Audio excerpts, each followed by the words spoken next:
G'day, Jonno here from J&A Down Under.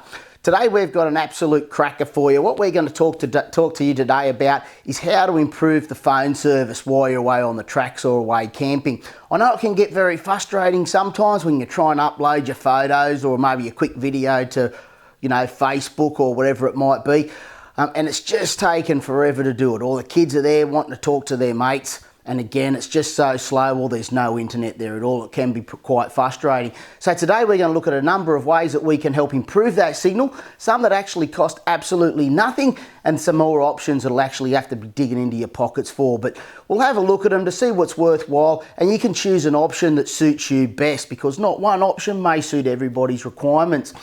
Anyway, let's get into it and let's have a look to see what we can do to improve that phone service. Okay, so let's look at option one. Now, option one is probably the most least expensive. In fact, it doesn't cost you anything at all. All that you simply need is your phone. Everybody's got one. So what we've got to do is probably the most important thing about phone service is going to be elevation. So what we have to do is, if you've got a normal iPhone, doesn't have to be anything special, just a normal phone, you've just got to get it up a bit higher. So if you're at a campground and some other campers there have got service but it drops in and out or it's horribly slow, what you've got to do is set your telephone onto the hotspot setting. Simply attach it to a pole. So in this particular case it could be a concreter's pole with a couple of rubber bands around it. So if we put a couple of rubber bands around it, extend the pole up high into the air, that will increase your service. Then you'll be able to use other devices like an iPad or another phone off that hotspot on the ground, and it may just get you out of trouble for those times where you do have that service but it's just not quite getting out and you do need to get it. So give that a shot first, elevate the phone, even get the kids to put it up into the tree if you want. It doesn't have to be on a pole, it's just got to be elevated. That's the key factor. What you've got to remember is the built-in aerials in the back of these phones are probably the best you're going to get anywhere in the world, because all the technology goes into these fellas. So elevate the phone, give it a go first. All right, let's have a look at option two. Righto, so option two is, let's firstly look at stationary. So when we're out camping, not so much mobile in the car, we'll cover that in a minute. So when we're sort of out camping, you do have a couple of options depending on your needs. Probably our go-to option is using the Cel-Fi. Okay, the Cel-Fi, what it does is you need a little bit of signal. Once you've got that little bit of signal, it'll then boost it into a greater signal and can be transmitted around the campsite. So how does it work? Well, how it works is we basically have an external aerial which plugs into it. That's our external aerial there, and it's on a pool pole. So that's a pool scoot pole we bought from Bunnings. It's telescopic, so you just basically adjust it and then you can make it higher or lower. So what that does is, firstly, it gets our aerial elevated. Remember we said about the phone earlier, the most important thing is getting it elevated. So that gets that phone antenna up nice and high in the air, which will give it its maximum chance of signal. So even if you've got maybe no signal or a little bit, that'll enable it to draw the signal in. What it then does is it then gets the signal, goes through the Cel-Fi, and then we're able to transfer it around the campsite. Now there's a couple of antennas you can use for that. One is this little fella here, which we just usually stick onto the side of the van or the car, and that becomes the transmitter one around the campsite. Or we've got this other one which we're going to be putting onto our truck later on, and that gives us a 360 degree basically. So you'll be able to walk probably around 15 metres around the campsite and you'll be able to pick up your phone service. So what the Cel-Fi does is that it basically becomes a repeater within itself. So it'll get the signal from the tower, it'll then boost it and then transmit it around the campsite. So you don't have to do anything fancy with your phones at all. That'll enable you to use Wi-Fi and also make voice calls. So it'll just be like using the phone as you would. The Cel-Fi unit itself is fairly easy to use. It actually comes and can Bluetooth to your phone, and you can operate it via the app on the phone. So when you open the app on your phone, it looks sort of like this. You can see down the bottom it has the signal quality, signal strength and antenna separation, which is the antenna between your main antenna obviously and your broadcasting antenna. It tells you that you're with Telstra, 4G, Lite, etc. Up the top here you've got the control panel, so you've got your dashboard settings and advanced. If you hit on the advanced settings there, it goes back, it tells you the frequency you've used and just gives you a whole list of other stuff as well. If we go over to this section here, it'll actually tell you, you can go about, contact, privacy. So what that'll enable you to do is you can log onto there and it gives you the instructions of how it all works. And if you go up here and hit the old question mark, installation guide, troubleshooting, error codes, frequently asked questions, registration and contact us. So it really is quite easy to use. So you won't have any dramas setting it up. It'll go through and tell you where your signal strength's the best, etc, etc. So there you go. So that just basically tells us now that we're on the 4G network. Our signal quality is at 91%, signal strength's 100%, and our antenna separation's 100%. So this thing would be working probably as good as what it could at the moment. Anyway, so that's the app we've got there for the Cel-Fi. So that's probably our go-to setup when we're camping, because it's quick and easy. We get the pole out, we extend it, we put it up, we plug into the Cel-Fi unit, transmits around, job done. However, what I will do is I will show you another option where it can actually help increase the amount of signal that you can get to your phone. Let's have a look at this. So by using the Cel-Fi, if you want to increase your signal a little bit more than using the unidirectional antenna, we can use what we call a directional antenna, and that's like this fella here. So by using this, we can point it towards the repeater tower, and by pointing it towards the tower, it can help gain even more signal. So this will pick it up even a lot more. For this one, we use probably a little bit more heavy duty pole. We use a pole, that's actually a concrete screed pole, one we had laying around the shed. You just simply use that, quick release fitting, you push it in there, clips in, and then voila, we can put it up, point it towards the tower. Now, what you can do is there's plenty of apps out there on the market at the moment that will enable you to find out where your repeater towers are. We use a couple of them, which I'll probably go in a little bit more detail in just a moment. We've got Find a Tower, it's basically called, and OzPhone Towers. So what you can do is where you are, you can find out where the tower is, have a look, and you can point that towards the tower. Or alternatively, on the Cel-Fi, it has a signal strength calibration, so you can rotate the antenna and it'll tell you where the best signal is. That's in the settings there on the Cel-Fi, so that's another way you can have a look at it. So the good thing about the Cel-Fi is it enables you to use your phone as you normally would. It gives you calls which you can make through your normal network, and it also means you can use data as well. Alright, so what we're going to have a look at now is when we open up the OzPhone Towers app, you can see it brings up the where the towers are around, so that tells you Telstra, Optus, Vodafone, Telstra, Optus, Vodafone, etc. Now, a good spot that we like to go camping's down here is on Violet Hill Campground, which is just down the end here. So when we go camping there at Violet Hill, we don't have any service at all, but we can manage to get it when we're using the Cel-Fi, and the external aerial. Now, what you can do is the beauty about this app is when you set it up, you can see where the best tower is to get to. For instance, if we say we shoot over here and we go onto the Bulahdelah Tower, for instance, the Bulahdelah Tower, you can see there it comes up.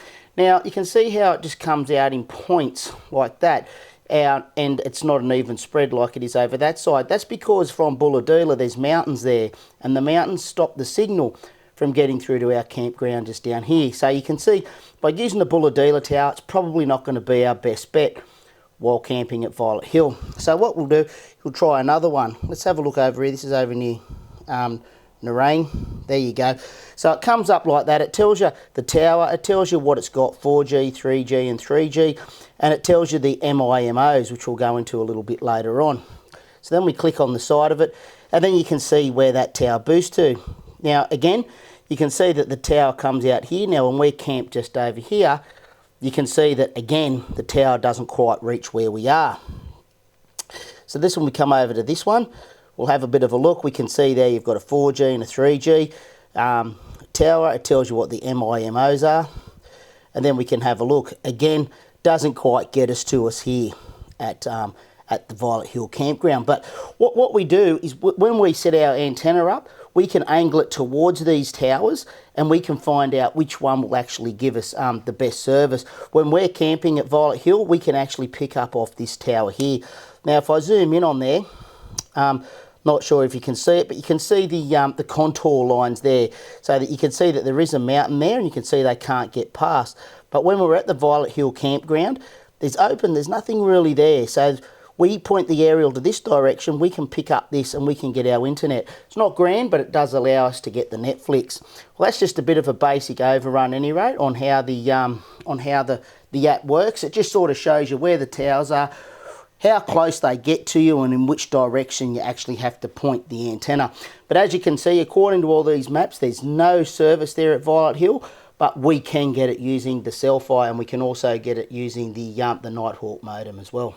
So there is another option that we can use, so let's go have a look at that.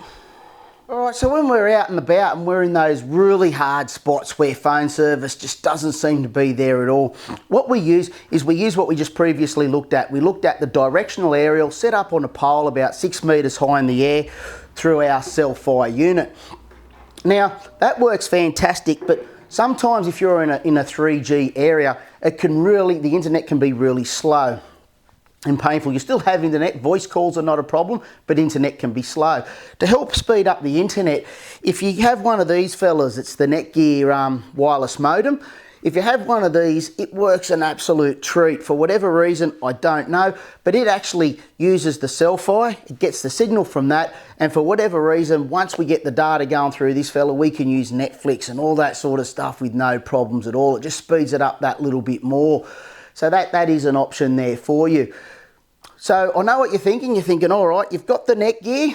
Why can't we just use that on our own? Well, we can. So I'll tell you a little bit about this fella. So let's have a look at how this Netgear will work when we're trying to get a better signal, or if it even does work. Now, before we get into how this fella works, let me explain to you a little bit about how the whole system sort of works in general. So our speed on our internet is restricted by the bandwidth. Now, each tower is given a total width of frequencies it can transmit on.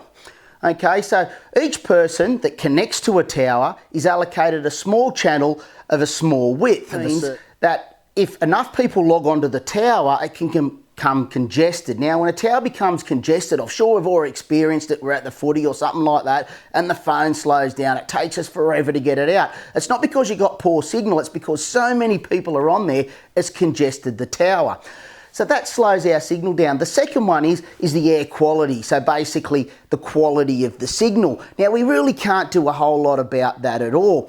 So what's the solution? Well, this is what the Netgear, this fella here, this has brought in the technology called MIMO. You're thinking, what's MIMO? MIMO is multiple in, multiple out. So this little fella actually has 2 aerials.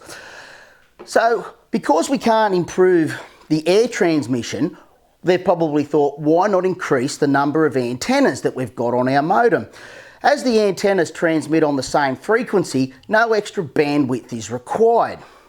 Right, so in a real simple explanation, is the modem is able to produce the signal transmitted over the same frequency by multiple antennas in a process called spectral multiplexing.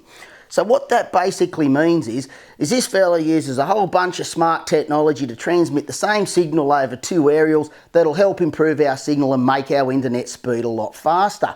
So with the aid of a 4G or 5G or whatever it might be directional antenna, probably the RFI is the one that I've personally used, it actually is enable you to give as much signal as what our Cel-Fi can actually give us in those locations, because of the technology that this little fella has. The only drawback is with this one is that it only transmits data. It doesn't actually have a phone signal. You can, I guess, if you're using through Messenger or one of those apps, you can use the phone call, but it just has the data. Now, with this requires its own SIM card, and you have to pay by the amount of usage. So if you want 20 gigs a month, you've got to have one of these on a plan for 20 gig a month. All right, so what I'm going to do now is I'm then going to go through and we're going to sort of give you an explanation on the motor car, how it works inside our 4-wheel drive, and how we can get the best signal we possibly can within the 4-wheel drive. Let's have a look at that. Righto, so while we're in the 4-wheel drive on the tracks, what we've found is the best solution for phone service is the Cel-Fi Go. And I'll explain to you why we found this the best solution while we're on the tracks. The Cel-Fi Go, it just requires a unidirectional aerial such as this that can either sit on the bull bar or on the roof. Look, and if you're going to put one on your four-wheel drive, just keep in mind the higher the antenna, the better. So if it is on the roof, it's going to perform an awful lot better than what it will if it's on the bull bar, because it still has to pick the signal up for it to be boosted. So keep that in mind when doing it. On my troop carrier, I've got it located on the bull bar. I know it's not the best spot for it, but it's the most practical spot we have, because as it is, the troop is quite high, and if I get any higher, it just gets in the way and it gets beaten around a bit. So we do keep it on the bull bar.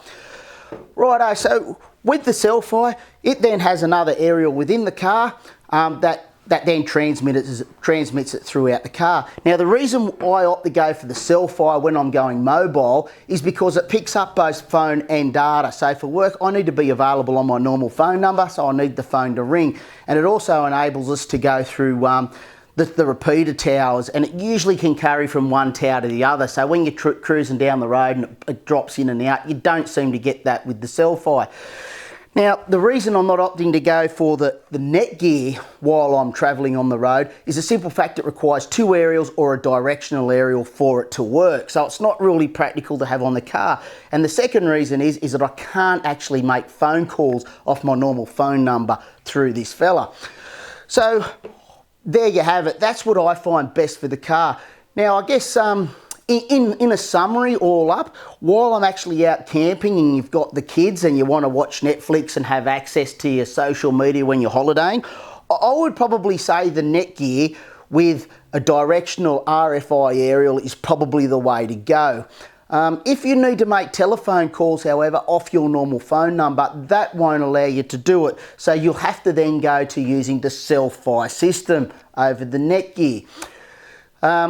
That's why in the car we basically have the Cel-Fi, because the Cel-Fi enables the phone to be used in and out. And then while we're camping too, we can make use of the Cel-Fi within the car. But because of the location of the antenna being mounted on the bull bar or just on the roof and not elevated, it doesn't tend to have as much signal strength as what we can get running the Netgear through the directional antenna.